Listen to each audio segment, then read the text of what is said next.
estamos en la Tribu Verde, en otro sábado de hermandad, una mañana muy gris, con mucha neblina, pero bueno, contentos de estar acá, como siempre, en un vivo más.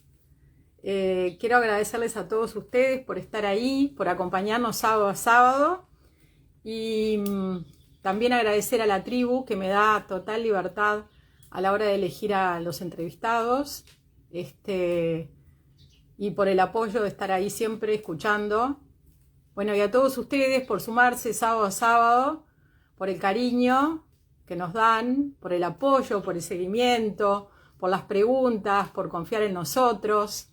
Y como siempre les digo, cuéntenos de dónde nos escuchan, por dónde están, en qué lugar del país. Sabemos que tenemos, bueno, por supuesto, muchos argentinos, uruguayos, pero también chilenos, algún paraguayo y de vez en cuando algún brasilero. Así que bueno, realmente creo que hemos logrado unos sábados de hermandad con Pancho. Bueno, buenos días, cuéntenos dónde están, dónde están, cómo está el tiempo. Y les cuento un poquito de Andrés, para algún distraído que pueda no conocerlo. Andrés González es ingeniero agrónomo, es muy joven y es un apasionado de la flora nativa. Dedica sus fines de semana, no todos porque por ejemplo, está en Montevideo, pero mucha parte de su tiempo libre a la cacería, podríamos decir algo, de plantas, al descubrimiento de plantas. Él siempre está buscando alguna nueva, ahora le vamos a pedir que nos cuente un poco, ¿sí? Él cree que hay más, que faltan algunas que deberían de estar citadas, pero no están. Y bueno, él ahí sale en busca de ese material, lo fotografía, lo sube, comparte ese material tan rico con todos nosotros. Y la verdad que para nosotros los uruguayos es un orgullo tener una persona así, que con tanto amor y tanta constancia siga el camino de nuestra flora nativa y la documente, ¿no? Porque además para eso se necesita todo un estudio. No es la encontré, la fotografié, la subí y dije que esta planta. Hay que hacer todo un trabajo y bueno, no todo el mundo está dispuesto a eso, pero a Andrés le encanta, vive en esa tarea permanente y bueno, nada, vuelvo a decir que para nosotros es un orgullo y además hay que agradecerlo, ¿no? Porque si no, seguiríamos como en los viejos tiempos. Así que dicho esto, veo que Andrés está por ahí, le voy a dar los buenos días y que él nos cuente el resto. Seguramente lo va a contar bastante mejor que yo. Buen día, Andrés, ¿cómo te va? Pero ya estamos con Andrés. A ver, Andrés, buen día, ¿cómo estás? Ahí. Hola, buen día. ¿Cómo andás, Andrés? ¿Todo bien ustedes? Muy bien, contentos de que estés ahí nuevamente. Igualmente, por aquí. Contento de estar de nuevo con ustedes. Bueno, bárbaro. Así que la alegría es mutua. Totalmente. Eso sí, And- te deja grabar hoy, ¿no? bueno, llegaste tarde anoche. No, pero te pregunto si Instagram te dejó grabar esta vez.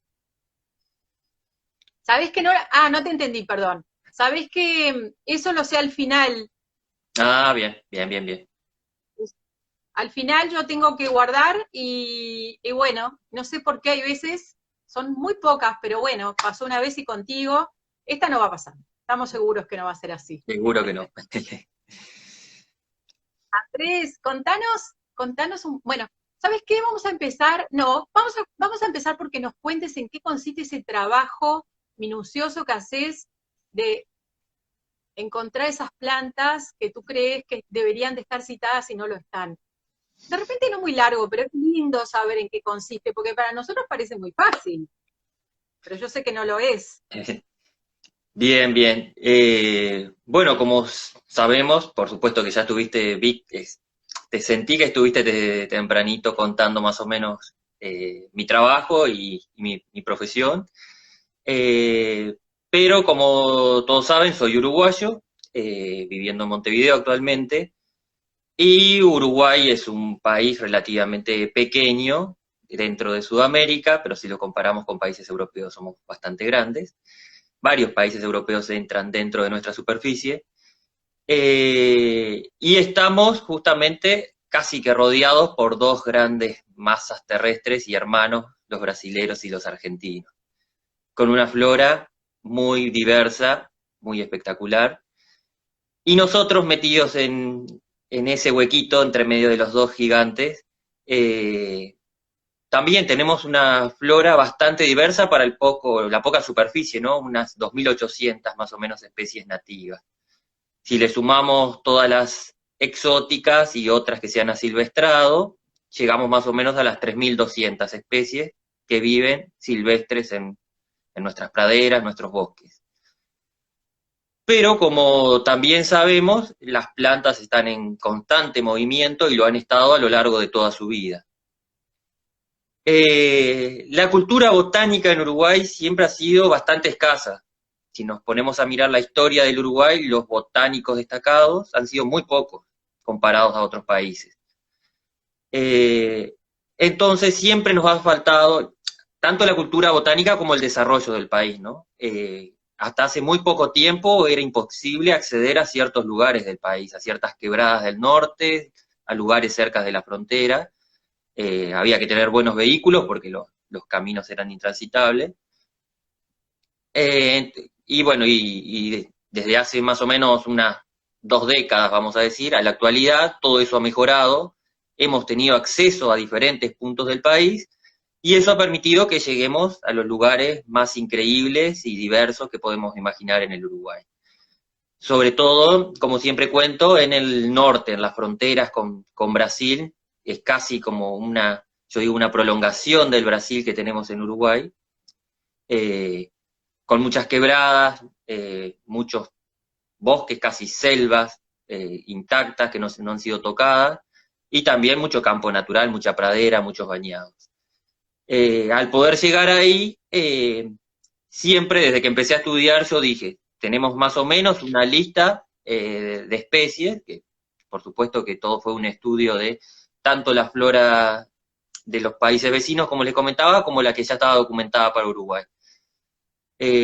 Pero siempre dije yo que llegando a esos lugares íbamos a encontrar nuevos registros, nuevas plantas que estuvieran dentro del país, por la cercanía, ¿no? Veía que había muchas plantas que llegaban hasta Santana del Livramento, que está pegadito a Uruguay, Valle en Brasil, que también está pegado en Uruguay, distintas ciudades de Entre Ríos, de Corrientes, de Buenos Aires incluso, y siempre decía yo, bueno, recorriendo con más detenimiento la frontera del Uruguay con esos países, vamos a tener que encontrar y seguir aumentando nuestra flora, el número de especies para nuestra flora. Y así ha sido a lo largo de todos estos años, caminando, caminando y caminando, subiendo y bajando cerros, cruzando bañados, arroyos, praderas, y bueno, y siendo meticuloso, por supuesto, que eso se necesita mucho, es que han ido apareciendo y siempre, actualmente, en una década más o menos que llevo de estudio de nuestra flora, tengo 32 años, es decir, que a los 20 más o menos empecé, Eso te iba a preguntar. ya son aproximadamente unos 80 nuevos registros para el país, que no es poco para un país tan chiquito. Sos un genio, Andrés. 80. Contanos, de esas 80, ¿cuáles fueron las que así dijiste, chau, con esta me galardoné? Y en realidad son siempre lo que más sorprende en Uruguay son encontrar árboles nuevos, ¿no? Nuevos registros de flora arbórea. ¿Por qué? Porque Uruguay se caracteriza por poseer más que nada una vegetación que es dominada por praderas, por pastizales.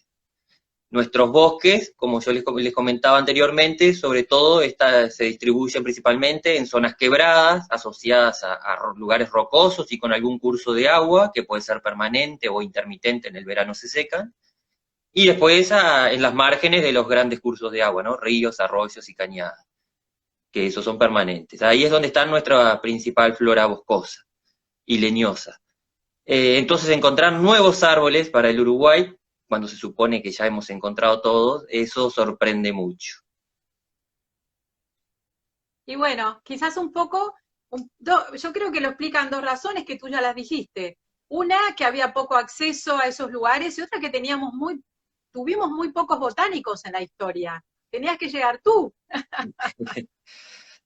Sí, no, y por suerte cada vez están surgiendo nuevos botánicos, no tan generalistas como me digo yo, porque yo creo que soy bastante generalista, a mí me gusta todo, todo, todo, aunque sí puedo eh, comentarles que en un principio, como que le tenía un poco de rechazo sobre todo a gramíneas y ciperáceas, todo ese grupo más de pastitos que son muy complicados de identificar.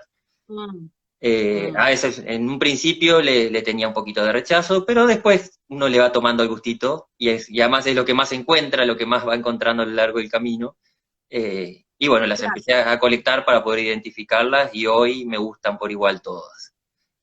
Y como te qué bueno. comentaba, actualmente sí están surgiendo numerosos botánicos a nivel del país, pero más especializados en familias, estudian ciertas familias, no son tan Bien. generalistas. Así que tú sos el generalista. Bien. Andrés, antes de pasar un poquito a los dos o tres temas que tenemos pensados, te quiero hacer una consulta, porque me parece que está buena que la respondas tú. Eh, Pasa que siguen diciendo, hay un mito que fue hablado el fin de semana pasado, pero yo quiero que tú lo hables porque hay una publicación muy reciente que dice que el clavel del aire es nocivo para los árboles, que mata a los árboles, y toda una explicación de cómo sacarlo de nuestros árboles o de los árboles. Y bueno, yo quiero que tú des la devolución de eso así cortito y la explicación de por qué, ¿sí? No voy a dar respuesta, la respuesta la das tú. Bien, como para introducir, los claveles del aire son plantas epífitas. ¿Tá? ¿Qué quiere decir epífito? Que necesitan de un sostén para poder sobrevivir, crecer, germinar, crecer. No son plantas parásitas, es diferente a una planta parásita, que una planta parásita genera una serie de estructuras morfológicas, sobre todo la parte radicular, que penetran dentro de los tejidos de sus hospederos, de las plantas sobre las cuales se apoyan o con las cuales están en contacto, y le sustraen ciertas sustancias nutritivas. Y eso puede hacer, sí, que de a poco vaya disminuyendo todo, vamos a decir, el crecimiento y la capacidad de la otra planta de crecer, y de a poco las va debilitando y se pueden llegar a morir. Pero también pasa muchas veces que la planta parásita necesita sí o sí, las que son parásitas obligadas necesitan sí o sí de tener otra planta para conseguir sus alimentos, porque no realizan fotosíntesis. Entonces muchas veces no van a matar a su hospedero. Al necesitarlo, sí, el hospedero le llamamos a la planta de la cual se alimenta. Si ese hospedero se muere, ella se muere, porque no realiza fotosíntesis, no produce sus Claro, propios alimentos.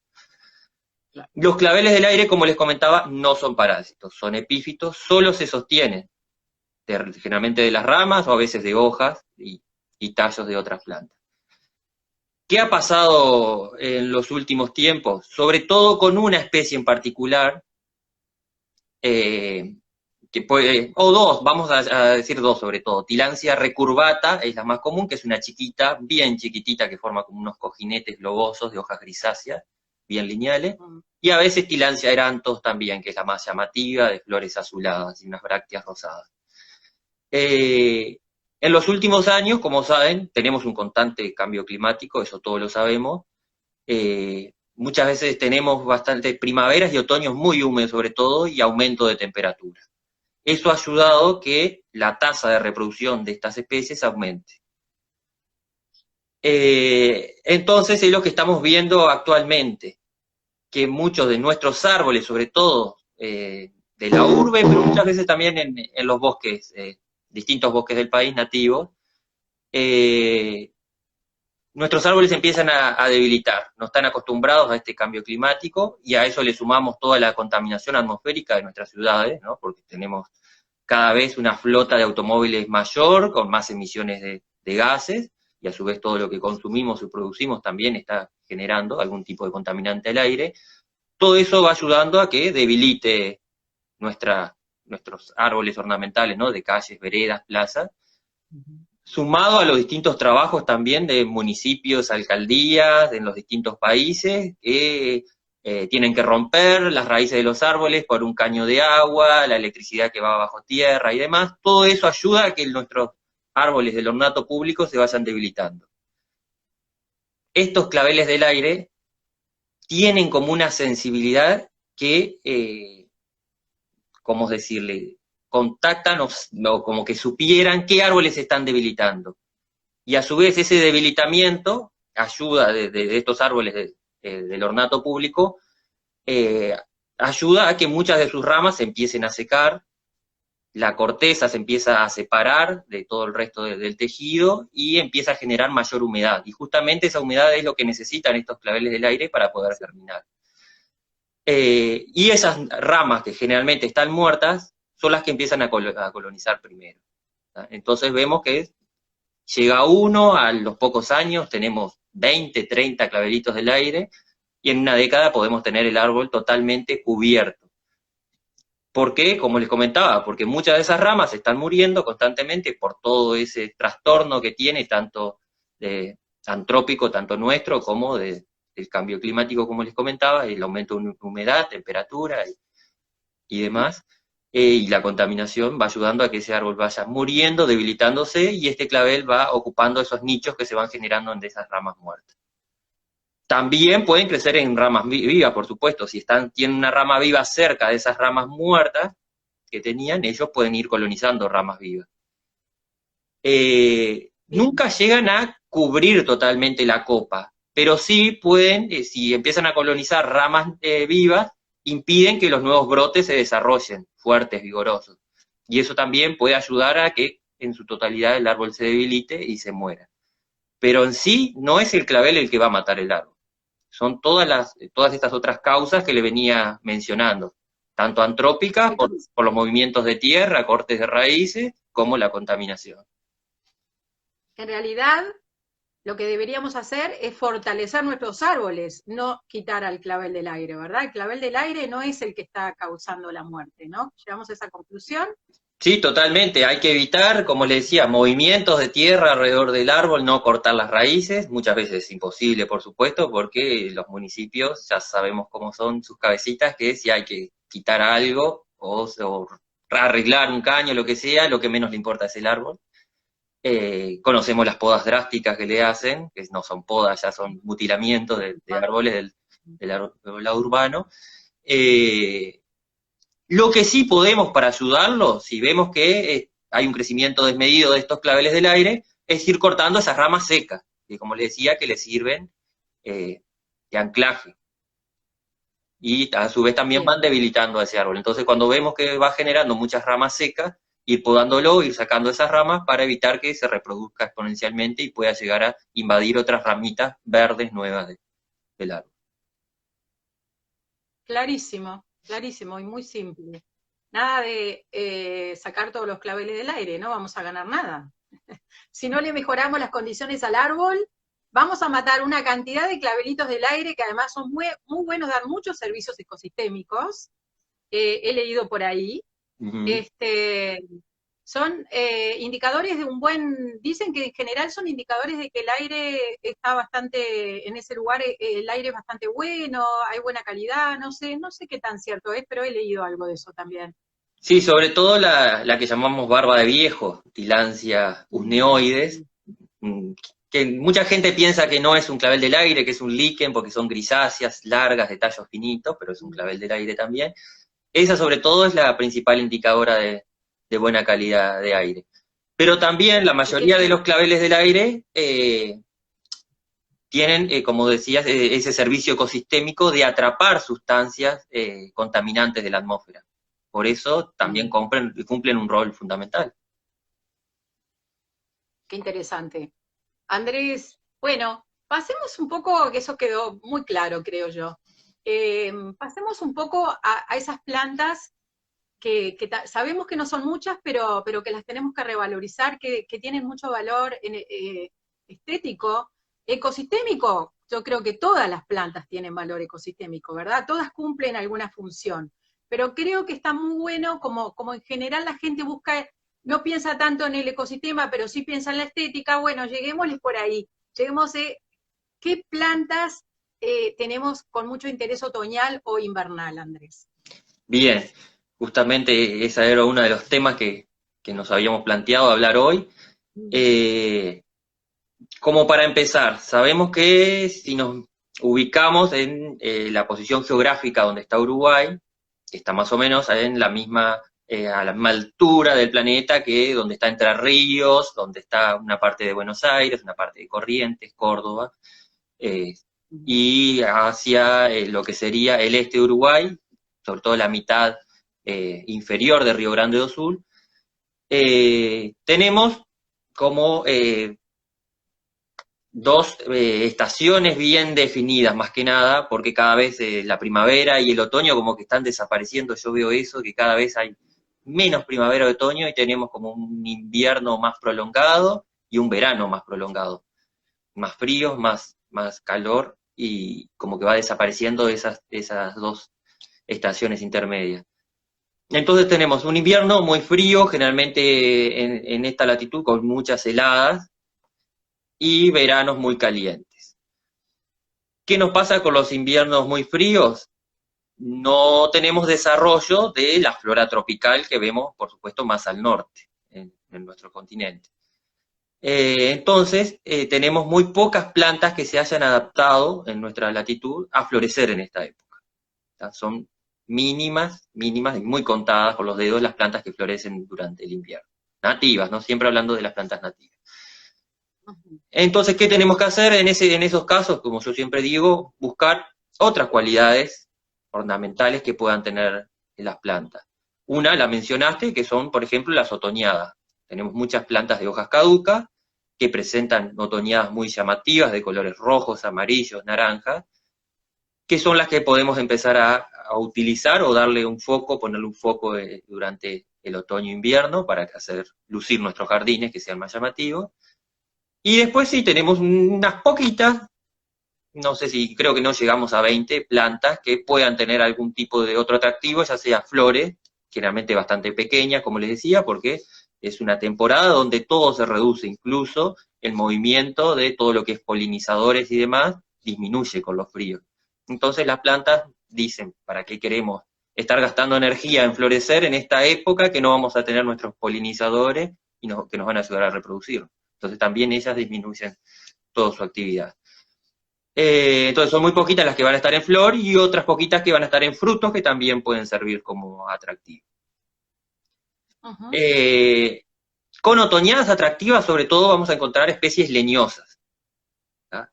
Como para mencionarles algunas, yo creo que una de las especies con otoñadas más maravillosas de Uruguay es uno de los sarandí negro, Sebastiania schotiana. Le gusta crecer generalmente cerca del agua, pero resiste también lugares secos, mientras los estemos regando bastante seguido, resiste muy bien.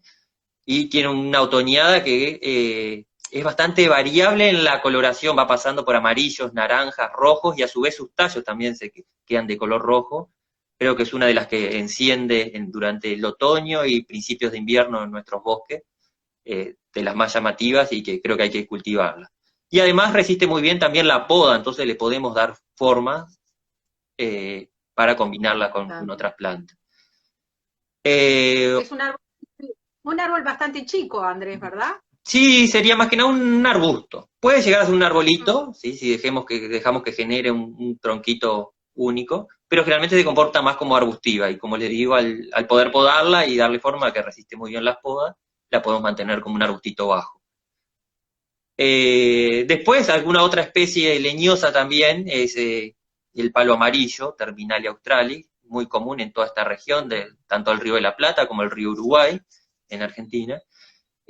También una otoñada que queda primero amarilla y después algunas hojitas se van también quedando de color anaranjado, muy llamativa y que al contrario del sarandí negro, que el sarandí negro como que la otoñada va de a poco, es decir, algunas hojas se mantienen verdes y otras se van quedando rojizas, amarillas, entonces tenemos más prolongada esa otoñada.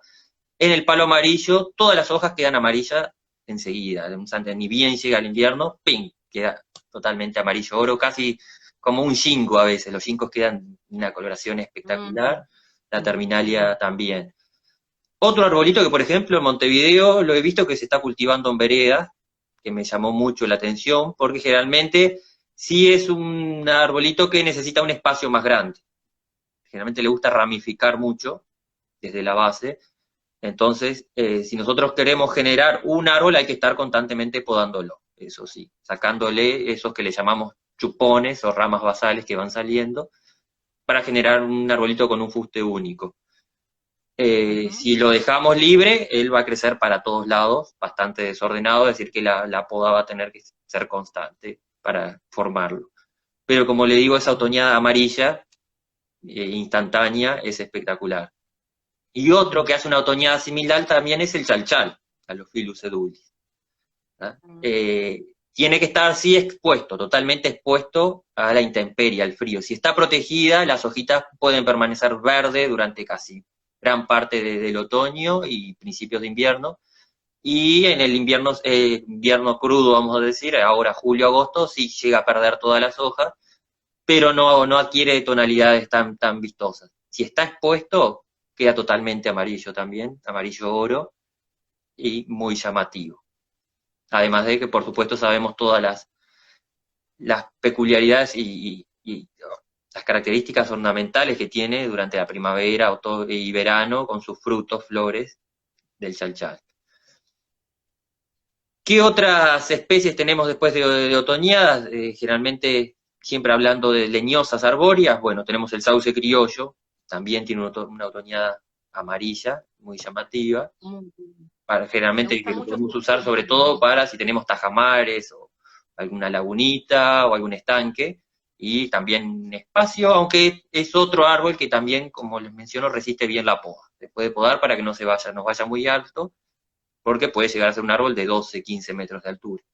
Pero si lo vamos podando, lo podemos mantener como un arbolito pequeño. El blanquillo es otra especie que también tiene otoñada.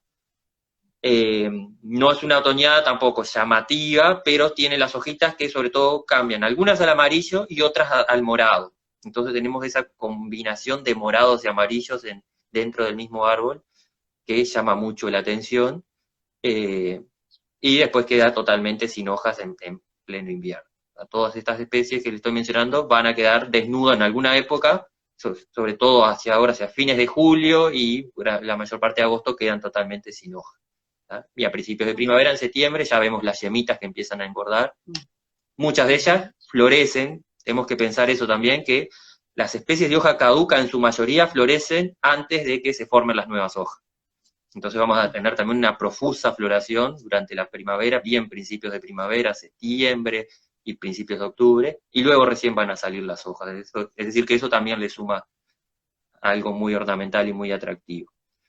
La pitanga y la murta, dos mirtáceas, o ñangapiré, es la pitanga en Argentina, son dos especies de mirtáceas que generalmente tienen follaje perenne, no se le caen en este caso. Pero sí los fríos llegan a quemar un poco las hojas, le llamamos quemar, y se adquiere una tonalidad también o morada o rojiza, que las hacen muy atractivas. Si la pitanga ñangapiré está expuesta totalmente al frío, va a perder totalmente las hojas, es decir, que va a quedar peladita. Si está protegida, nos va a adquirir esas tonalidades, las hojitas van a ir cayendo de a poco y a medida que van brotando las nuevas. La murta no, la murta es totalmente perenne, no cae en sus hojas, pero sí el frío, como les digo, como que quema la epidermis de las hojas y se vuelven de una tonalidad morada, azulada, muy atractiva. Esos son algunos de los arbolitos que se podrían usar, con sobre todo esas características de follaje, de colorido. Y otro que también para mí es muy lindo verlo en la ribera del río Uruguay, es el sangre de drago, Acroton urucurana. Otro arbolito que se banca muy bien las podas y lo podemos tener como un arbolito sombrillita bastante pequeño, con esas hojas que a lo largo de todo el año están cambiando de color. Las hojas antes de caerse adquieren una tonalidad rojiza muy llamativa, entonces tenemos tonalidades rojizas y verdes dentro del mismo árbol, y durante el invierno muchas hojas, pierde muchas hojas, entonces es más la cantidad de rojo que tenemos en la copa que de verde, pero no llega a perder la totalidad, no queda pelado. sí adquiere más color rojizo que verde, pero no queda totalmente pelado en el invierno. Es otro arbolito para utilizar también con esas cualidades ornamentales. Andrés, como tenemos acá un público muy vasto, ¿verdad? Ujú. Argentinos, uruguayos, algún chileno, algún brasilero, algún paraguayo. Preguntan y me parece muy interesante que lo dejemos así como generalizado. ¿Qué temperaturas mínimas y máximas toleran estos árboles que tú estás nombrando?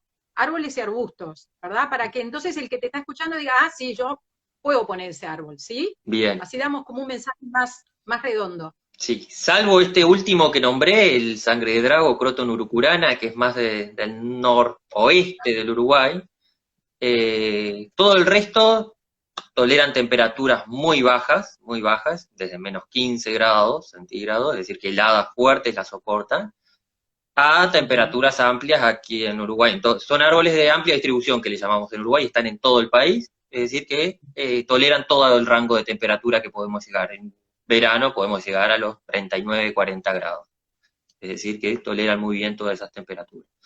El sangre de drago, Croton urucurana, también puede llegar a tolerar, sobre todo los fríos si está protegido, ¿tá?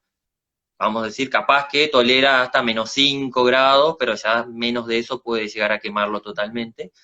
Muchas veces lo que pasa con estos árboles también es que sí los puede llegar a quemar totalmente la parte vegetativa, pero rebrotan desde la base. Es decir, que el próximo año vamos a tener también un nuevo arbolito. Pero por supuesto que si estas heladas sucesivas se dan a lo largo de un año, otro año, lo terminan matando, ¿tá? Porque Mm. no resiste, la reserva que tiene en sus raíces y en su parte basal del tallo, no resiste que todos los años esté generando un nuevo tallo. Entonces sí ese tendría que protegerlo. Pero el resto de las especies, como ven, un rango bastante amplio, desde los menos 15 grados hasta los 40. Un rasgo impresionante, ¿no? Es increíble. Sí, sí, Son sí. increíbles nuestras plantas. Todas las plantas son increíbles, ¿no? Cada planta tiene sus virtudes en su lugar, ¿no? Totalmente. Lo que sí no tenemos en Uruguay, por supuesto, es nieve. Es decir, que la mayoría de nuestros árboles la nieve no la resistiría.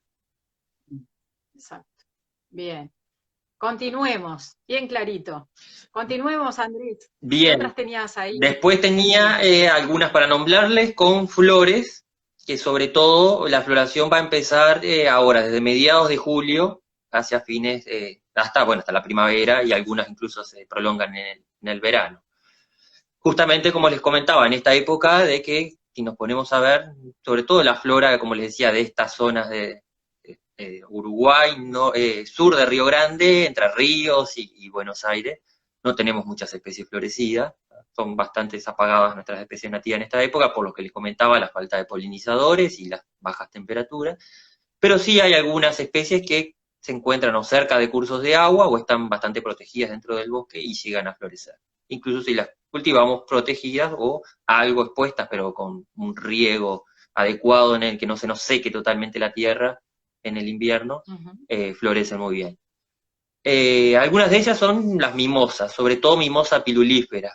En Argentina le llaman espinillo de bañado. Ah, Eh, mira. es un arbustito que puede llegar a los 3,5 metros de altura, pero también resiste muy bien las podas, es decir, que le podemos dar podas bastante drásticas para mantenerlas más bajas, de 1,5 metros, 2, que en esta época se llena es de un color, vamos a decir, verde grisáceo, el follaje no lo pierde, y en esta época se llena de esas inflorescencias en cabezuelas de color amarillo, ¿tá?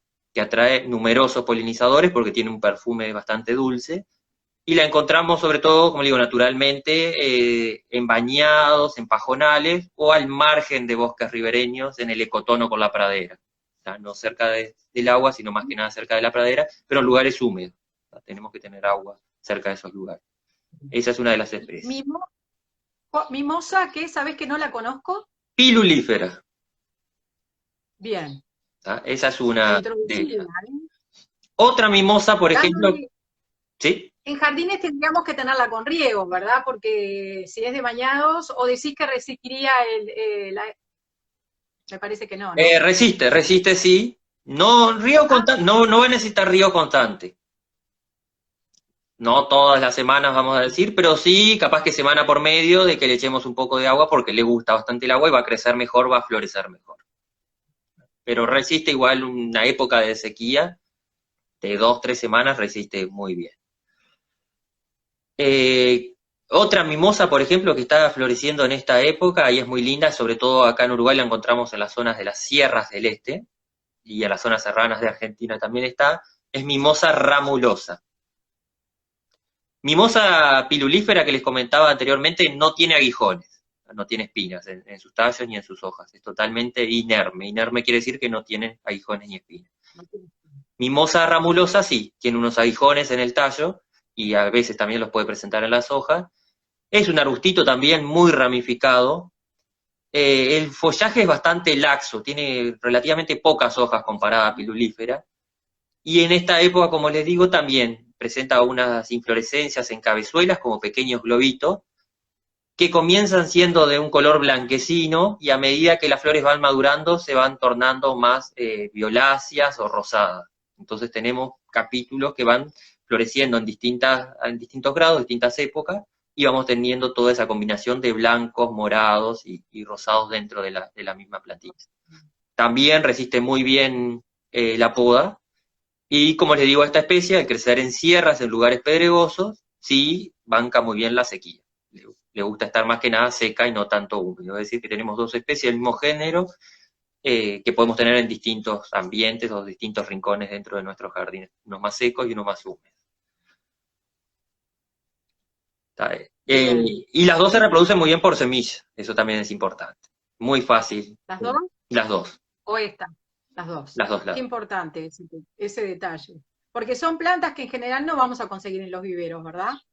Lamentablemente. No, pilulífera puede ser, por ejemplo, acá en Tacuarembó, Berruti muchas veces la tiene, la pilulífera.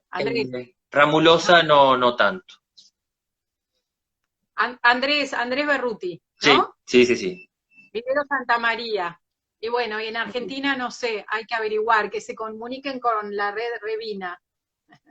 Sí, pero como les digo, pilulífera la primera es muy común en todo el margen del río de la Plata y el río Uruguay inclusive, entonces la van a encontrar, y en bañados y pajonales, entre el río Buenos Aires aparece. Ramulosas más de zona de sierras, le gusta, como les digo, las piedras y lugares secos. ¿Está en Argentina también? Está en Argentina también. Andrés. Sí. Bien. Y los árboles sabemos que todos los que nombraste están en Uruguay, en Argentina y en el sur de Brasil. Y en el sur de Brasil. Y estas, por ahora también, estas mimosas que has ido nombrando. Muy bien. Y una tercera mimosa, que en este caso es más como rastrera, ¿tá? Llega a ser un arbustito también, pero de tallos más paralelos al suelo, no crece tanto hacia arriba. Es mimosa rocae, que como lo dice su nombre también le gusta bastante las rocas, los lugares secos y pedregosos.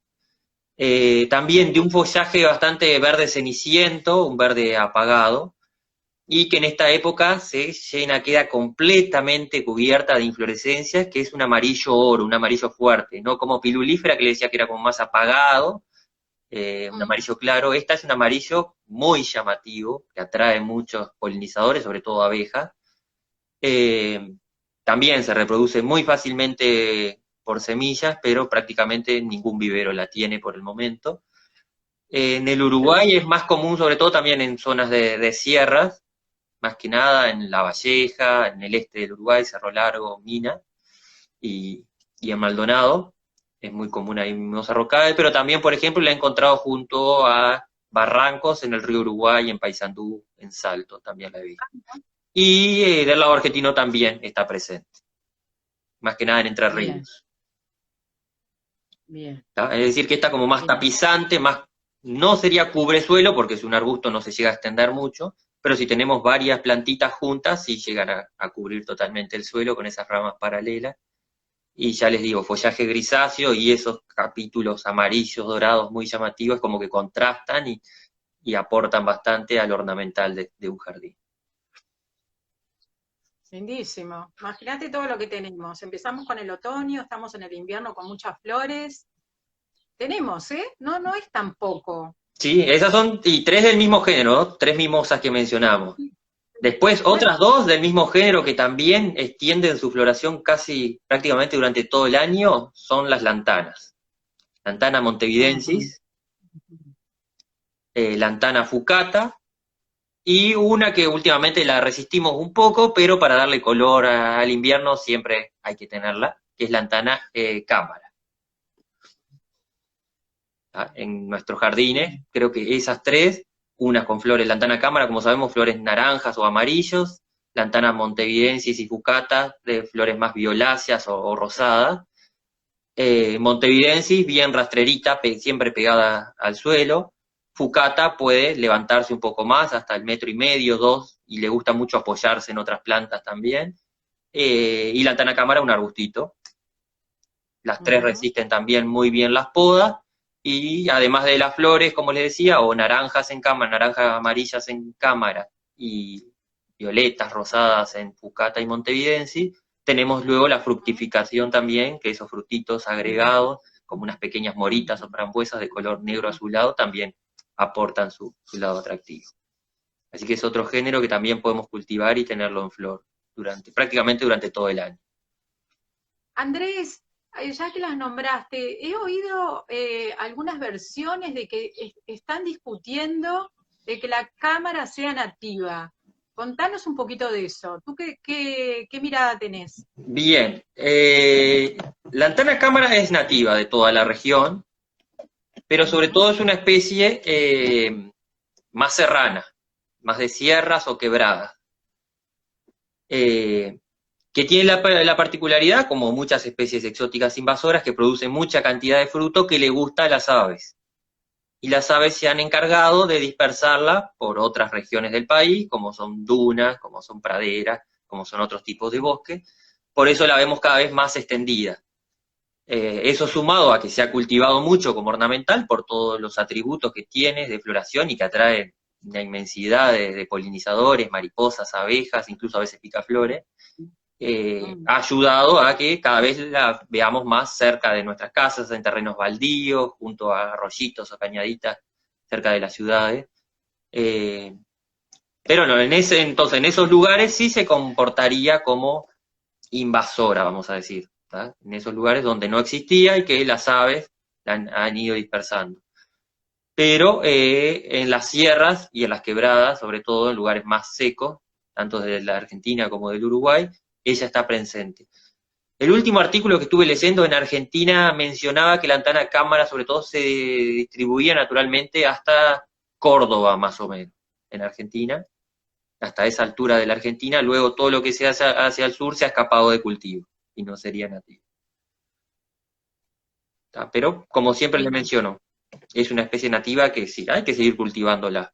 Ya se escapó de nuestros jardines y ya va a seguir presente en todos nuestros ámbitos naturales, así que la vamos a seguir encontrando a lo largo de la historia. Preguntan si las lantanas necesitan polinización cruzada. Sí, necesitan, sí, polinización cruzada para producir frutos y poder reproducirla de esa forma. Bien. No nombraste a la megapotámica, la verdad que yo no la identifico, no la distingo. Bien, ahí todavía yo le llamo, es un complejo, le llamo el complejo Lantana megapotámica fucata, porque son dos especies que son muy similares. Claro, yo mencioné fucata, pero en realidad les tendría que haber mencionado eso, el complejo Lantana megapotámica fucata. Son dos especies muy similares que se describieron hace muchos años, y la descripción antigua era muy acotada. Los botánicos antiguos describían muy pocas cosas de las especies. Existen algunos dibujos de ellas, pero son muy parecidos. Entonces, hasta el día de hoy tenemos algunos botánicos, tanto en Argentina como en Brasil, que están estudiando las distintas especies de lantana, y están tratando de separarlas, esas dos, a ver si realmente son dos especies diferentes o es todo lo mismo, y va a tener que quedar uno de los dos nombres. Bien. ¿Tá? Pero todavía eso no está 100% definido. Claro. No sabemos si hablamos de la misma planta o de dos plantas. O de dos plantas diferentes. Así que por ahora seguir mencionándolas como megapotámicas o fucata está bien. No sabemos cuál es cuál verdaderamente, pero en algún momento eso se va a dilucidar y vamos a saber si son dos diferentes o es todo una misma especie, con una amplia distribución en Brasil, Paraguay, Argentina y Uruguay. Bien. ¿Nos queda alguna más? Bien. ¿Qué podríamos de repente? El espinillo, que está ahí al final, ¿no? Como ahí. El espinillo está empezando, justo ayer andaba por el litoral oeste, en la zona de Colonia, Soriano, y ya vi varios espinillos que están floreciendo ya. Y si no, están también con sus inflorescencias, sus capítulos dorados ahí, a punto de explotar. Es otro arbolito espectacular también, que ya sabemos también todos sus atributos, tanto en la floración como a futuro, cuando empiece a decaer, a cenecer el arbolito y la leña muy buena que produce. Y que también resiste muy bien las podas, podemos darle unas podas de formación bien características, bien redondeado para que no afecte y no pincharnos tanto cuando pasamos cerca de él. Así que sí, también es otro arbolito destacado. Sobre todo, más que nada, en Uruguay empieza ahora, más a mediados de agosto, es cuando arranca la floración con fuerza de los espinillos. En muchas zonas de Argentina ya está floreciendo desde julio prácticamente. Se adelanta bastante la floración. Otro árbol espectacular que hay que empezar a cultivar más, que prácticamente no se cultiva, sobre todo porque ha sido difícil reproducirlo, es la sombra de toro, Iodina rombifolia. La sombra de toro, los estudios que hay, y según la familia que pertenece, Santalacia, es una especie hemiparásita.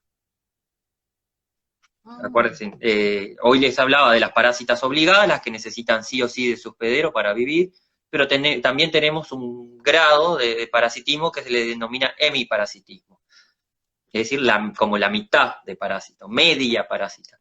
¿Qué quiere decir eso? Que la planta tiene hojas o tallos verdes que realizan fotosíntesis, es decir, que está produciendo su propio alimento, pero también utiliza algún mecanismo, que generalmente son sus raíces, para obtener otros nutrientes de árboles o plantas que están cercanas.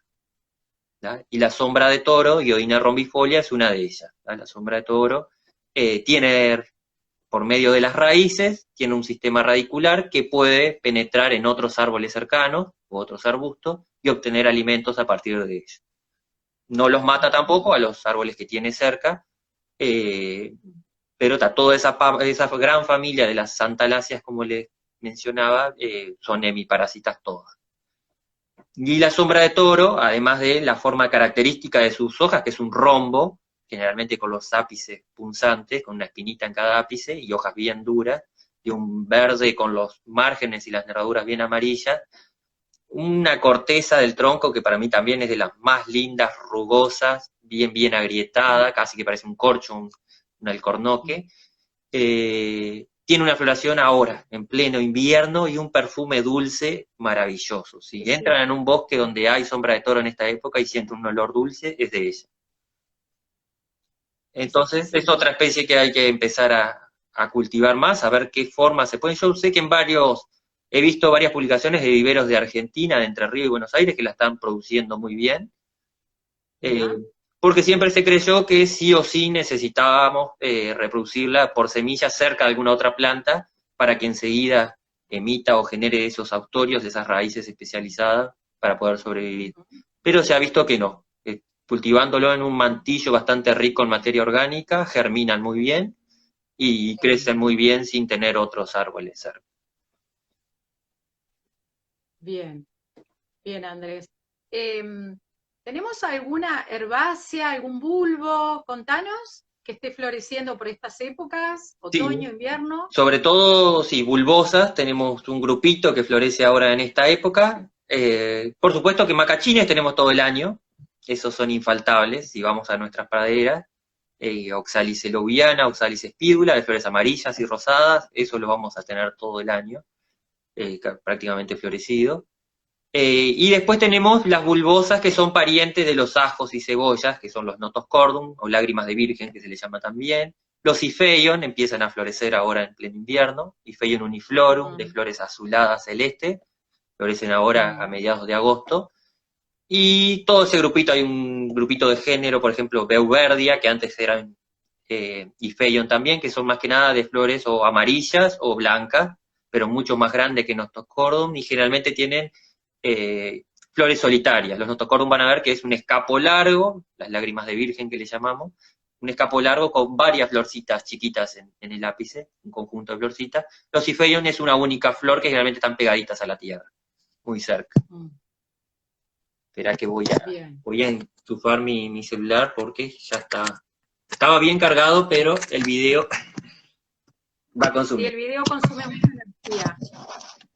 Si la batería no es nueva, te la agotan un ratito. Sí, y esta justamente ya está caducando. Ok, no pasa nada, ya lo conectamos. Ya conecté, así que. Bien, y gramíneas, contanos de gramíneas con interés, con este interés que estamos buscando en los meses fríos, digamos.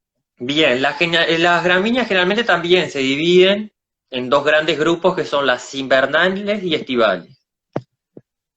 ¿Qué es lo que pasa? Que a las que le llamamos invernales, generalmente lo que producen mucho en invierno es toda la parte vegetativa, pero van a florecer a principios de primavera, empiezan a florecer a fines de septiembre y octubre, ¿tá? Pero sí están produciendo mucho material verde, muchas hojas en esta época.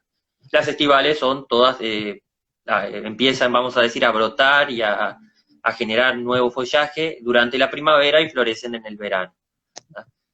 Entonces, florecidas en esta época, gramíneas prácticamente tampoco tenemos. La que conserva por más tiempo sus inflorescencias, por ejemplo, es la cola de zorro, Portaeria celoana, una gramínea bastante grande, cespitosa, que generalmente ocupa también mucho espacio, es decir, que tenemos que tener espacios grandes para mantenerla.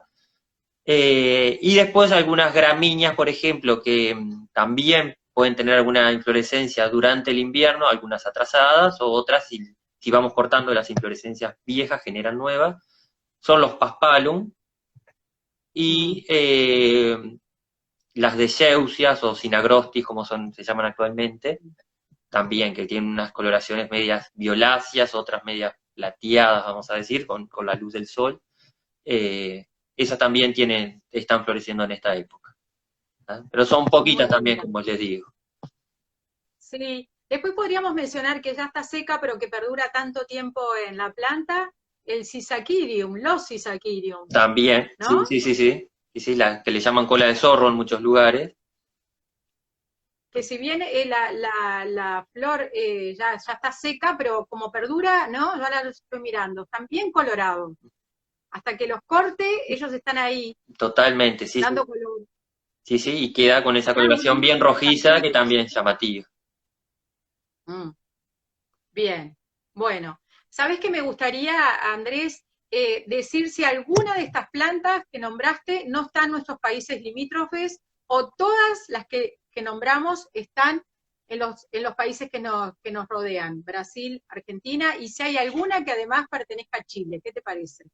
Un desafío que seguro vos lo sabés.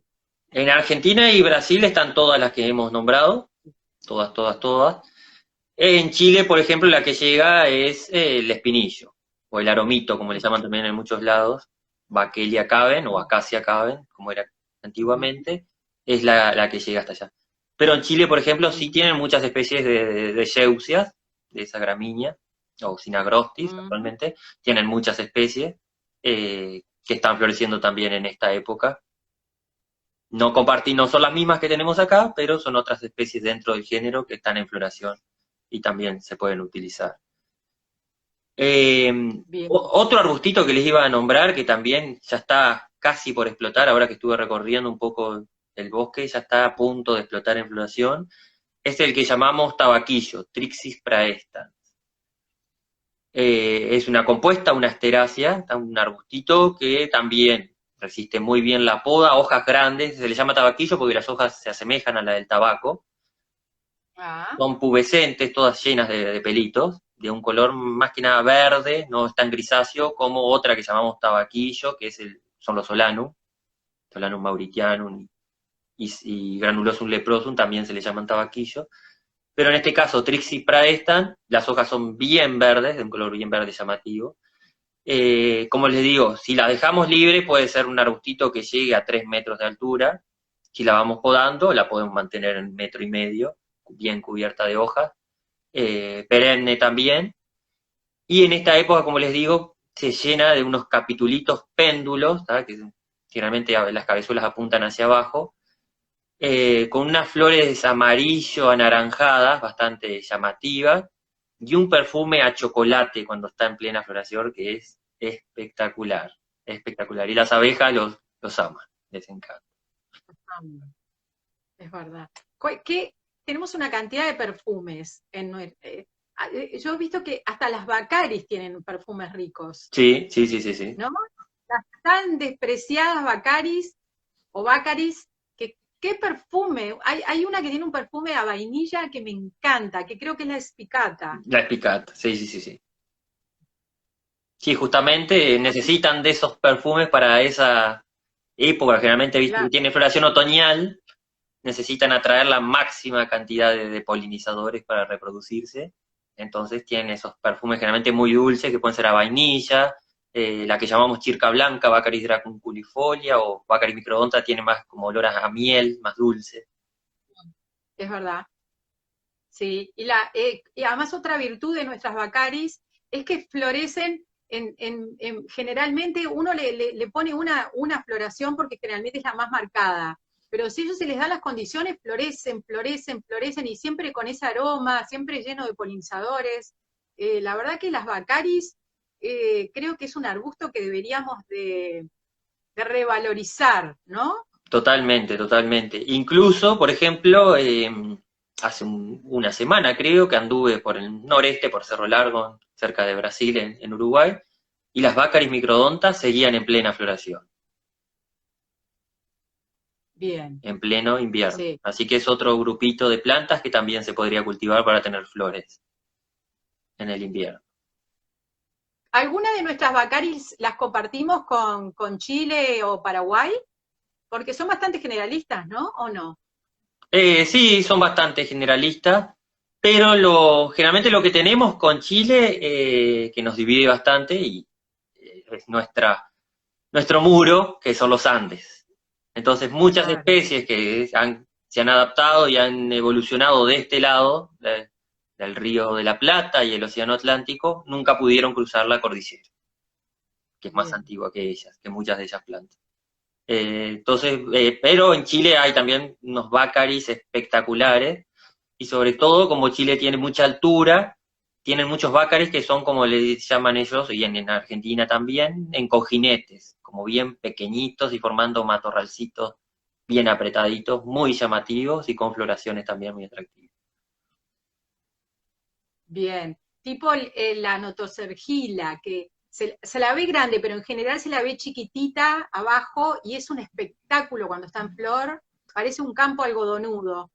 Sí, sobre todo también recordar que como los bácaris se comportan como dioicos, em, Ah, tienen los dos tipos de flores, lo que le llamamos femeninas y masculinas, pero generalmente en algunos individuos la flor que se desarrolla más es la femenina y la masculina está, vamos a decir, atrofiada, y en otros es lo contrario, la femenina está como atrofiada, son muy chiquititas, y las más desarrolladas son las masculinas.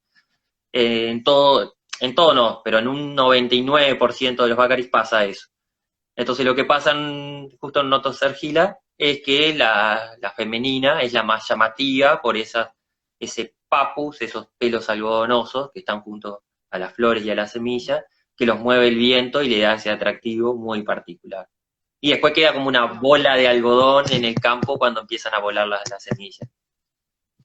Son realmente, cuando florece, son espectaculares. Me paro a observarlas. Esos bordes de caminos parecen un campo de algodón. Totalmente, totalmente. Y otra herbácea que les iba a mencionar, por ejemplo, que no está en floración, pero mantiene sus flores secas y sus inflorescencias por mucho tiempo, son las marcelas. Las marcelas, si las cultivamos o si vamos al campo, vamos a ver que en esta época están con su follaje grisáceo, un poquito quemándose y secándose, porque se va secando hacia la base, pero mantiene por mucho tiempo esas inflorescencias, que cuando recién florecen son de un amarillo también oro bastante llamativo, y se van volviendo más pálidas a medida que van fructificando y luego empiezan a cenecer, pero las mantiene por mucho tiempo y también le dan un aspecto bastante decorativo, sumado a las hojas, por supuesto, de color grisáceo y los tallos. Es verdad. Andrés, Ay, mierda. ¿sabés que ayer estuve caminando por un campo que no tiene, que está sin no están haciendo ni agricultura ni ganadería, y vi ay, ¿qué pasó? Bueno, a ver si se nos quedó sin señal o le falló la batería. Esperemos unos instantes. Les estaba contando que ayer caminé por un campo acá cerca que no está siendo utilizado, está vacío, sin ganado y sin agricultura, y vi las marcelas en flor. Eh, Creo que era la marcela alada. Florecidas.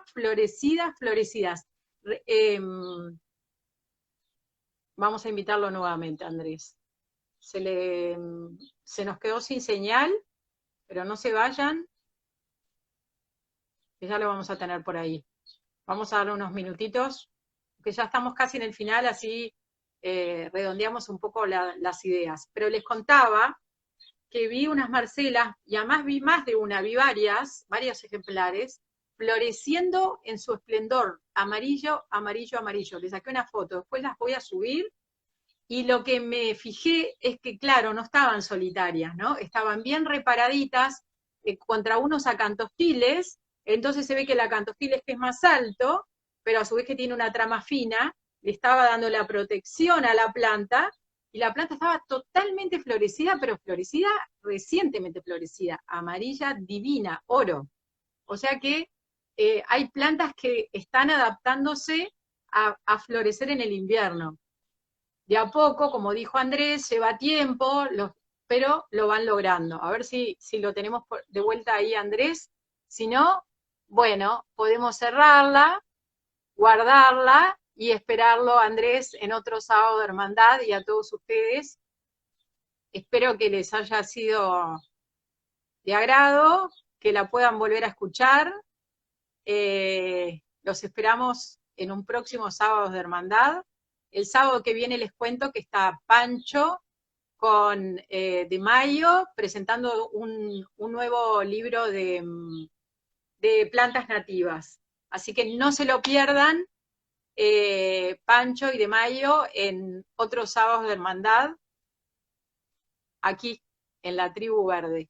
A ver si volvió Andrés, si no, bueno, nada, agradecerles por estos minutos, agradecerles por la compañía. Como siempre digo, me siento una privilegiada de estar acá con ustedes, con los invitados, y gracias, una vez más gracias. Creo que Andrés no va a volver. Esperemos que no se le haya quedado totalmente sin teléfono, pero evidentemente algo sucedió porque si no ya estaría ahí nuevamente. Les agradezco sus comentarios, y los esperamos. Les cuento que nos están pidiendo que repitamos el vivo con Cristóbal Elgueta, que él se ofreció ahí públicamente a hacer uno prontamente, y ahí estamos agendando. Estén atentos porque no vamos a demorar demasiado en tener a Cristóbal nuevamente acá.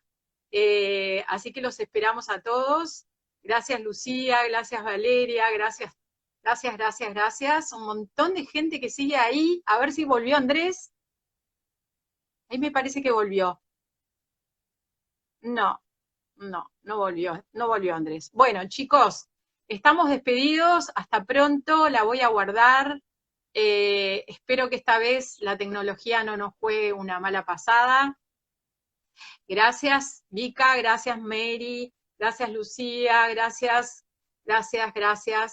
a todos. Que tengan un lindo fin de semana. Hasta pronto.